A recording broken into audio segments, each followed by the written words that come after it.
Now let's discuss some basic memory-related terminology and learn about all sorts of possible memory definitions and types. This module is an introduction for both system memory and storage memory. Types of memory and basic terminology. In this module, we'll start reviewing different types of memory, memory devices, and common technologies which are used for storing data. We will explain how they function, what is their purpose, and also discuss both legacy and recent terminology. Memory can be categorized into different groups and subgroups. To determine its type and functions, you might want to ask yourself the following questions. Is it internal or external? Is it a primary or secondary resource? What happens to the data during a power loss? Is it static or dynamic? Which technology is used for data retention? Is the memory physical or virtual? How fast does it go? And what are its capabilities and limitations? For convenience only, although storage devices are not officially categorized as system memory, they will still be discussed in this module.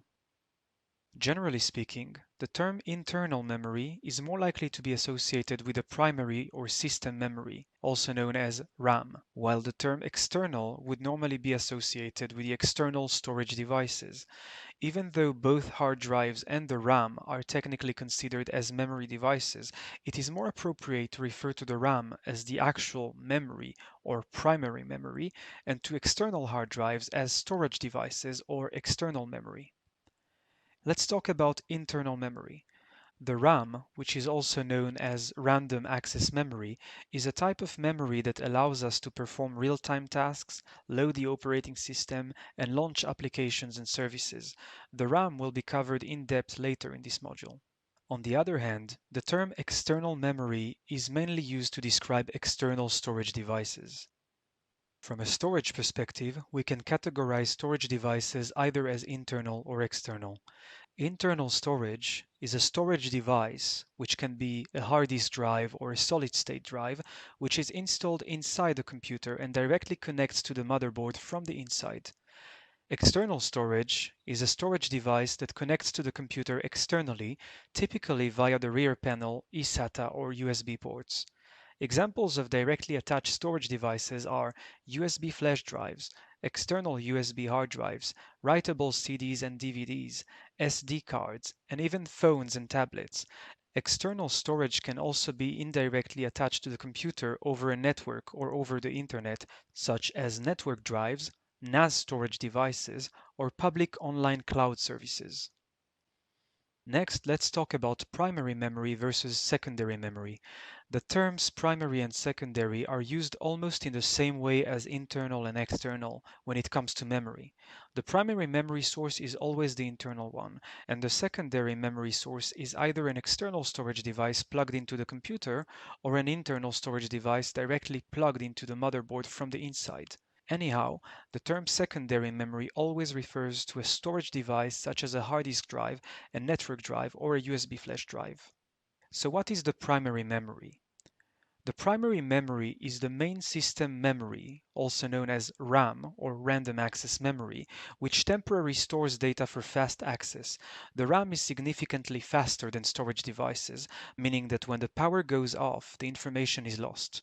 In simple terms, data is intact as long as the computer is turned on, but once it's off, the data on the primary memory is flushed and needs to be reloaded from the secondary memory. Every application on the computer first loads into the RAM, which eases and accelerates the access to data. To illustrate this concept, think about the steps in a Windows installation procedure. We first load the files from an external memory source, such as a CD or DVD drive or a USB flash drive, into the RAM. We then transfer the data to our local hard disk, which is a secondary memory resource. And when we finally start loading Windows in user mode from the hard drive, the Windows files are transferred to the RAM, which is the primary memory, again in order to grant us fast real-time access.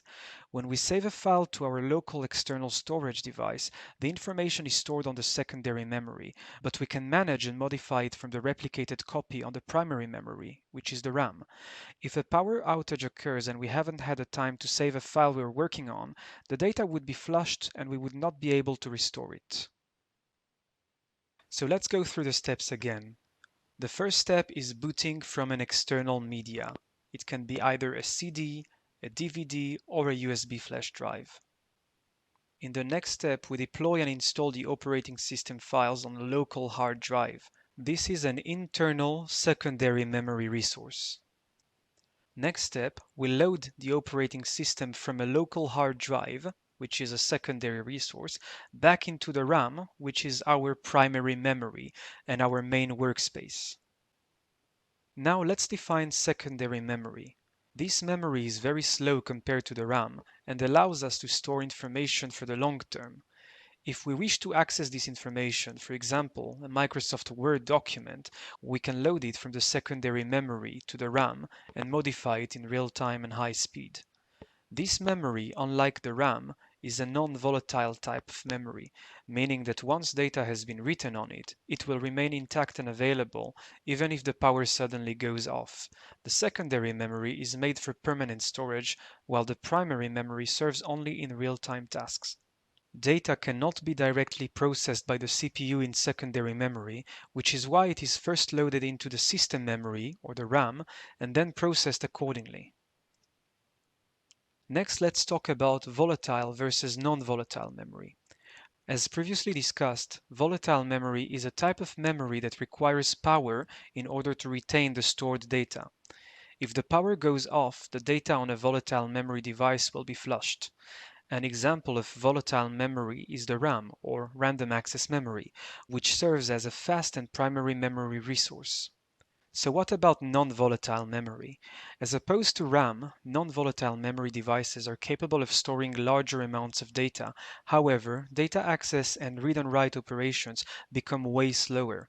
Non-volatile memory can retain the stored information even when not powered. Examples of non-volatile memory are ROM, which stands for read-only memory, USB flash drives, and hard disk drives. Using a software such as Speccy or CPU-Z, we can see the memory capacity differences between volatile and non-volatile, or primary and secondary memory devices.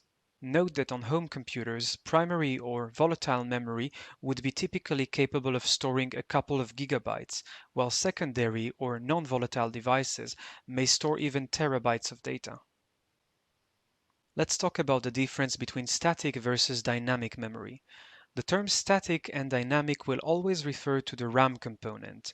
Modern computers would most likely use both static and dynamic memory on the same motherboard, however for different reasons. These are also known as SRAM or static RAM and DRAM, dynamic RAM. The static RAM is a very fast and expensive component. It has low density and capacity and is used to create the CPU's speed-sensitive cache. The dynamic RAM is not as fast as static RAM, but significantly cheaper, high density and capacity, and is used as the main system memory. Next, let's talk about flash versus mechanical storage. As previously mentioned, although storage devices do not really qualify as memory per se, I decided to include them in this module as they still are memory containers and have similar functions as system and primary memory, only for the longer term and being non-volatile. When it comes to storage memory, there are two important terms that you should be aware of: flash memory versus mechanical storage. Let's start with HDD, or mechanical storage. HDD stands for hard disk drive and is commonly used as a secondary memory storage resource. HDDs are traditional storage units, mechanically performing using a spinning magnetic disk and a head for read and write operations. Due to its mechanical boundaries, read and write performance is limited as well, and the device is more susceptible to physical failure and fragmentation. Since the introduction of flash technologies, HDDs are quickly being replaced by SSDs to allow higher read and write performance. Following these changes on the market, and due to the drop in SSD prices, HDDs are mainly used now as backup drives for personal data storage, whereas most modern computers run their operating systems on SSDs, which stand for solid-state drives. In comparison to SSDs, HDDs are still considered more affordable and provide higher storage capacities, however significantly lower performance, which is measured by the number of IOPS, which stands for input and output per second, and determined by the hardware and the RPM, which stands for repetitions per minute. The next term is SSD storage or flash technology. SSD stands for solid state drive and is commonly used as the primary storage resource on which, per best practice, it is usually recommended to install the operating system. This guarantees the user a significantly higher read and write performance and throughput, far beyond the capabilities of HDDs, as SSDs do not involve any moving parts for storing, reading, or writing data. The flash technology is in fact the implementation which allows this to happen. SSDs provide low latency, high transfer rate, and a significantly higher number of IOPS than HDDs. They are lighter, more reliable, consume less power and CPU resources, and can be optimized for data access both on clients and servers. This is also called all-flash storage. Due to their non-mechanical nature, SSDs are less susceptible to physical failure and do not require defragmentation. Apart from SSDs, the flash technology may typically be implemented in USB flash drives, USB external drives, SD cards, smartphones, digital cameras, GPS devices, and much more. Thank you again for watching, and I'll see you again on the next video, which will compare flash and mechanical storage.